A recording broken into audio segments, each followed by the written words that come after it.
All right, guys, this is the bass god. I'm gonna do a video on EQing and how to EQ so you can get the best sound out of your mids, highs, and subwoofers. All right.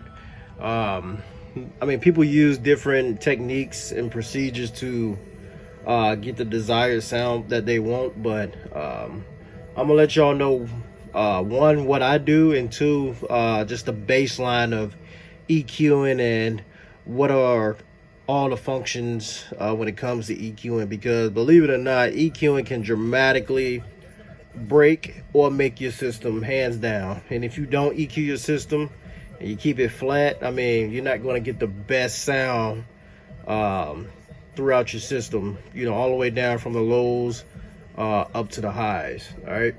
Now, when it comes down to EQing, the first thing that you need to understand is the music spectrum.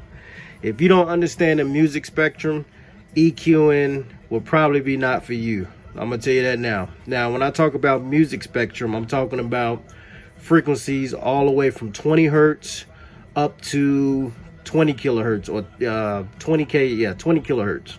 So 20 hertz all the way up to 20 kilohertz. That's the music spectrum. Now, from that range, you're gonna have to know what frequencies are used within that range. All right, so you have, and in your general music spectrum, you have 7 categories. All right, you have sub bass, you have bass, you have low mid range, you have mid range, you got high mid range, you got highs, and then you got just the regular high frequencies. And those frequencies, they're broken into the certain categories with the hertz from 20 to 20 kilohertz. All right, so let's just say with sub bass. All right, sub bass, I mean, that's your typical anywhere from 20 hertz all the way up to about 60 hertz. That's sub bass right there. Or I'll probably say 20 to 50 hertz, give or take. All right, then you got your bass, which is from 60 hertz up to 250 hertz, somewhere around there. All right, and this is like a mainstream music spectrum guideline. All right, this isn't what people normally use in car audio. I've used it, it works. It just depends on how you EQ your system. All right, then you have your low mid bass, which is from 200 hertz, 250 hertz up to 500 hertz. That's your low mid bass. And then you got your mid bass, which is from like 500 hertz up to 2000 kilohertz. Then you have your high mid bass, which is like from 2 kilohertz to 4 kilohertz, in between there. And as you see, you kind of see how that breaks down into different categories. All right, so if you don't know those categories, all right, that will kind of hurt your EQing when it comes down to your system. Also, you need to understand what is played in those frequencies. And when I say what is played in those frequencies, you're gonna have to know exactly what frequency does the snare play at, what frequency does the kick drum play at, what frequency does the cymbals play at, what frequency does what else, a 808 kicks at. You know, all those different music sounds are within those frequencies. All right, and long as you know what those frequencies are and you know where those instruments play at, our EQing will be so much fun, and it will make things a lot easier when it comes to your system. All right, so let's get down to this right here. All right, this is my Rockford 360.3. all right, this is the Rockford 360.3. This is a 240 band equalizer. All right, and as you see right here, I have everything from 20 kilohertz all the way to 20,000 kilohertz. All right, if y'all see. Now, if you look at everything, and I'm just going to get into the EQing section. I'm not going to go into the level, delay, and all that stuff. All right. Now, you have right here the EQ band. That's basically the number that starts off with that lowest frequency. So if I click on that, that's EQ band 1. Click on the next one, that's 2, and so forth. All right, that's pretty self-explanatory. Now you got the EQ frequency, which is, as you see, my second bar is highlighted at 25 hertz. All right, so that just lets you know, hey, I'm working with that frequency. All right, now this is where people start getting confused at. If you look where my arrow is at, this Q factor, that Q factor right there, where the arrow is at, all right, that can make or break your system as well. All right, now let me explain Q factor. I'm gonna try to explain this as much as I can. All right, I'm gonna explain this as much as I can. All right, so let's just say I'm gonna click on my highest peak in my sub range. All right, and that's my 50 hertz range. All right, now if you look right here where this arrow is at, all right, that's my 50 hertz peak right there. Now, and the reason why I have that peak, because it doesn't play as strong when my system is playing, but I kind of raise it up so I can get more output from that frequency. Now, when it comes to the Q, now the higher that you raise your Q factor, which is your quality, the higher you raise your Q factor, all right, the more narrow that specific frequency is. All right, the more narrow it is. So that means basically, if I change this EQ from 6 to 4, all right, it's going to widen out that frequency range. And when I say widen it out, that means lowering it down is going to affect more frequencies within that 50 hertz range. It's going to affect more frequencies in that range. All right, now when I raise it up to 6, like I had it, you're going to see how that frequency narrows. And it brings my other frequencies back down. So the higher you raise that Q factor, the less frequencies is going to affect in that range. So you're dialing in on that frequency, and you're not affecting other frequencies. And I'll probably say with the 50 hertz, I'm probably affecting anything from, I don't know, maybe 45. I'll probably say from 45 to 55 hertz. That's probably what I'm affecting, 45 to 55 hertz. All right, and that's a pretty small range right there. All right, now that's how the Q factor works. And just imagine with your Q factor, all right, you're gonna have to use that Q factor throughout all these frequencies right here. You're gonna have to use it through all these frequencies. You're gonna have to figure out where the harsh frequencies at. And that's another thing. When it comes to harsh frequencies, let me give you guys a clue about something. When it comes to putting your system flat, I wouldn't put your system flat. I would EQ it or do something that can make it sound better. Because you all know I'm all about my mids and highs as much as I like my bass. And the worst frequencies that you don't want to have in the music spectrum is 200 to 300 hertz. Those are the worst frequencies to have in your mid range, because those are what you call the dirty frequencies. Like if you're playing that heavy metal, dubstep, all that stuff that creates all these ambient sounds, these sounds that just don't make sense. All right, that's that 300 hertz frequency, 250 to 300 hertz. Now, the only thing you need to do is cut that frequency. When I say cut it, that means you're gonna bring that down. So if you look at my mid range, if you can see, I got a lot of dips in my frequencies, because these little dips right here are frequencies that are bad. I won't say bad, but they don't play a major role in my mid range. I mean, it adds a little spice to it, but it kind of creates that harsh sound, so I kind of lower them down. So the frequencies that I have lowered are the 315 hertz, 250, 200, 630, 800, and 1250 hertz. Those frequencies right there are a killer for the mid range. Now, due to the fact that I'm cutting them so much, it's not going to affect them.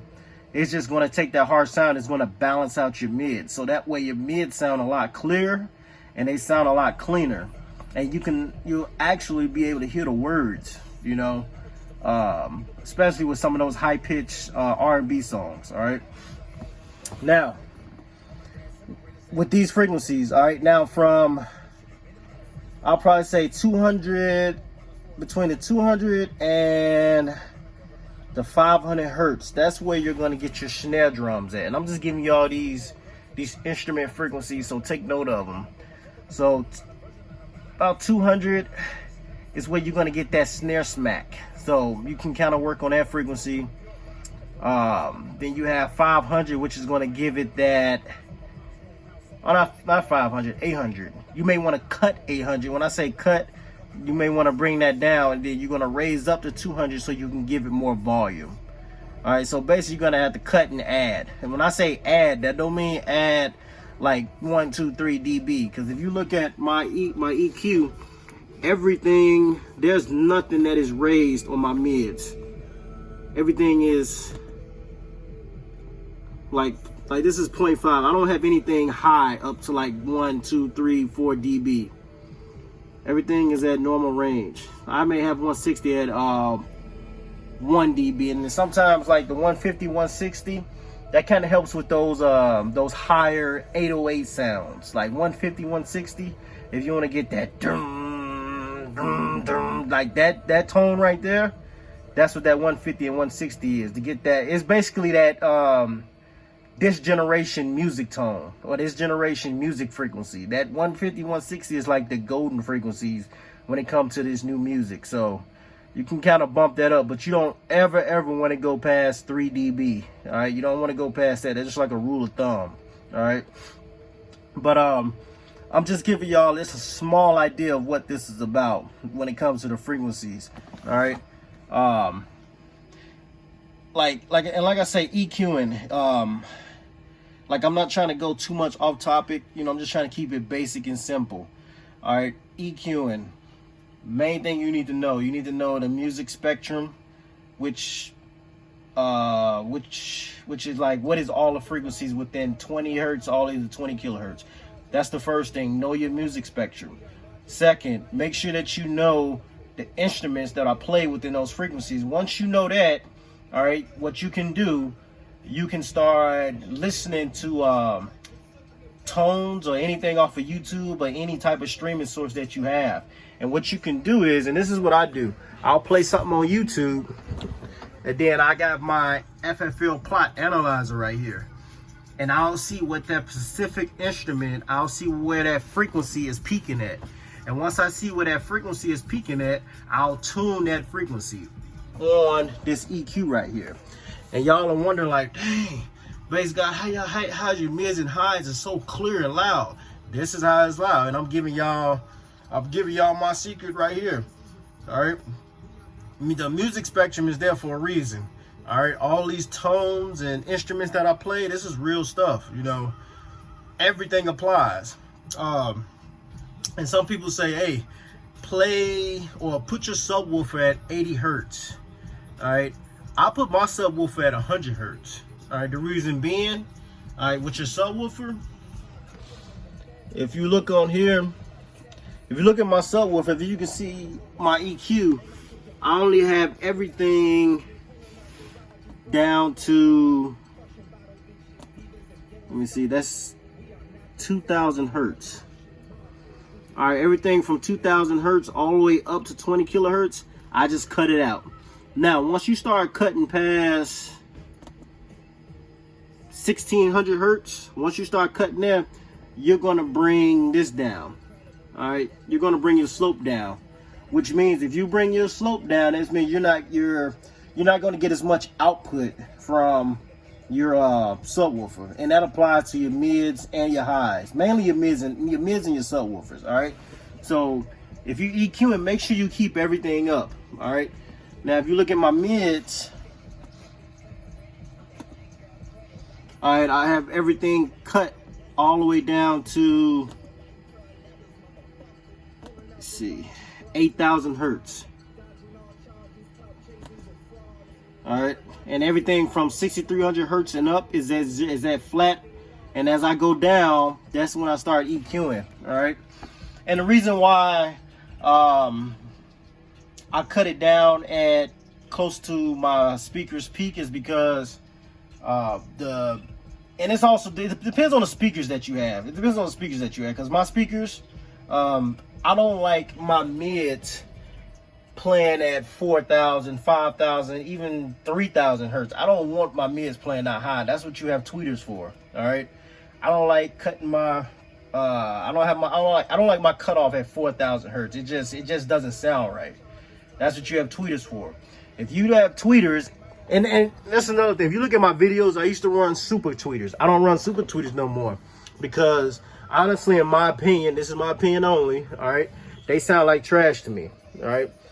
I run silk dome tweeters now because they can go pretty low. Like, they can go as low as 1,600 hertz. So I have my mids crossed over at 125 hertz, and my cutoff is 2,000 hertz. So I will never play anything above 2,000 hertz on my mids, because I mean, anything above 2,000 hertz, that's where you're going to start getting those sounds, those scratchy sounds. Those are those sounds that it's almost like it burns your ear from having your stuff so high. All right, so if y'all are EQing, try having your cutoff frequency on your mids to 2,000, and try, if you got some good tweeters or some ones that can be cut as low as 2,000 hertz, hey, give it a shot. All right, but just an overview again. When it comes, like I say, when it comes to EQing, first thing you need to do, make sure you know your music spectrum. Make sure you know those instruments that plays within that music spectrum. Make sure you understand the frequencies that you need to cut within that band pass, or which frequency that needs to be played. So frequencies you want to cut, like I say, 300 hertz or 250 to 300 hertz, you just want to cut that. All right, cut that automatically, because that's just going to make your system sound like trash, plain and simple. That's, like I say, in the music spectrum, 300 hertz is the dirty frequency. Keep that in mind. All right. Make sure you understand what Q factor is, like I told you before with the Q factor. All right, now with your Q factor, I probably didn't explain it more in depth. All right, so if your Q factor, the higher your Q factor is, the less frequencies you will affect in that range. So like I say, if I'm clicking on 160 hertz, my Q factor is 4. So the higher this Q factor is, the more narrow this 160 hertz would be.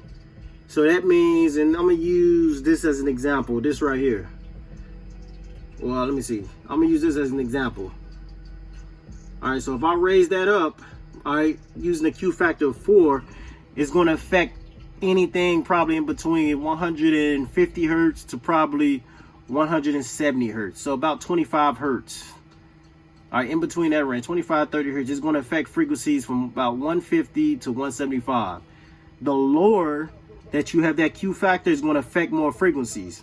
So if I turn up, if I have my frequency set at 100 hertz, right?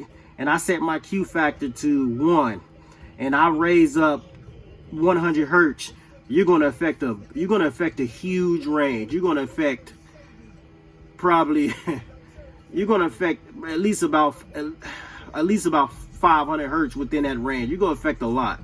So you may affect anything from 40 hertz all the way up to like 500 hertz.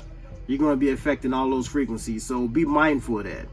All right. If you want to dial in on frequencies, or just like pinpoint certain frequencies that don't sound right, raise your Q factor up to about 4 or 5. Now my Q factor goes up to 6, so I can like really dial in on frequencies, which is why my mids and highs sound so crisp and they sound so tight and so clear, because I use that high Q factor to dial in on those frequencies. Like, I dial in hard, and I spend about 2, 3, maybe 4 hours just like listening to music, listening to the type of music that I like to listen to. And as music is playing and I'm listening to frequencies that don't sound right, I look at this and I look and see where that frequency is playing at, and I kind of like look and see where that click and that clack is at, and if it sounds harsh, I look at that and say, okay, yeah, that's too high. I'll move over to my equalizer and I'll bump that frequency down, and it balances everything out. All right, so this is basic 101 with EQing. All right, long as you know, and the main thing, long as you know your Q factor and you know the instrument that plays within that music spectrum, and you know all the instruments that play, all right, you can EQ like a fucking pro. I'll tell you that now. Like, I'm pretty fucking good at it. It's just I haven't had time to explain this to y'all, and I haven't actually been able to actually just EQ my own system until like 2 or 3 days ago, and I actually sat down and did it, and it sounds a lot better. All right, but I'm going to start doing more videos, like informative videos on EQing and just other things that y'all may need help on. But I hope this video helped you all out, and I hope it gave you all some knowledge on the Q factor, the frequencies, and just like the instrument that's played within those frequencies. All right, y'all got any questions, hit me back, or you can drop a message. All right, and also I have an Instagram, I think it's Bass God.